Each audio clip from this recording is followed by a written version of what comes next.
আল্লাহ যে রূহ সৃষ্টি করছেন ওই রূহ কাকে চায়? বলেন কাকে চায়? এই কথা শুনে আল্লাহ বলতেছেন কোরআন শরীফের 13 নম্বর পৃষ্ঠা। আল্লাহ তাআলা বলেন আল্লাযীনা আমানু ওয়া তাতমাইন্নু কুলুবুহুম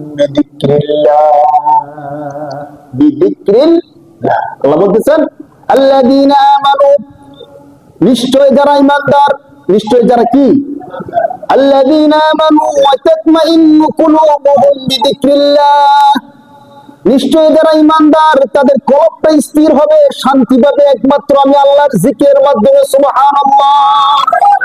যারা ঈমানদার তাদের হৃদয় একমাত্র, আল্লাহ বলতেছেন তাতমাইন্নু কুলুবুহুম বিযিকরিল্লাহ, তার হৃদয় যদি ঠান্ডা করতে চায়, স্থির করতে চায়, শান্তি করতে চায়, একমাত্র পন্থা হলো যিকরুল্লাহ, আল্লাহ তাআলার জিকির। আল্লাহ তাআলার, আল্লাহ বলতেছেন আলা বিযিকরিল্লাহি তাতমাইন্নুল কুলুব।